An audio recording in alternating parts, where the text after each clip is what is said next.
राजापकर और राजापकर के आसपास के गांव में भारी तूफान और आंधी बारिश के कारण जो है किसानों का फसल जो है खेत में ही रह गया।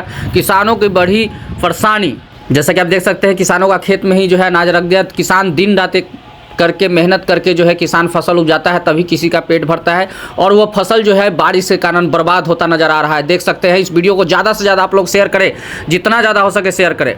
किसान दिन रात मेहनत करके जो है फसल को उगाता है, और फसल ही बर्बाद अगर हो जाए तो उसका दर्द कौन समझेगा। किसान का दर्द समझने वाला कोई नहीं होता। देख सकते हैं इस वीडियो के माध्यम से जिस तरह से जो है किसान की जो फसलें है वो किस तरह से बारिश के कारण जो है खेत में ही बर्बाद हो रही है।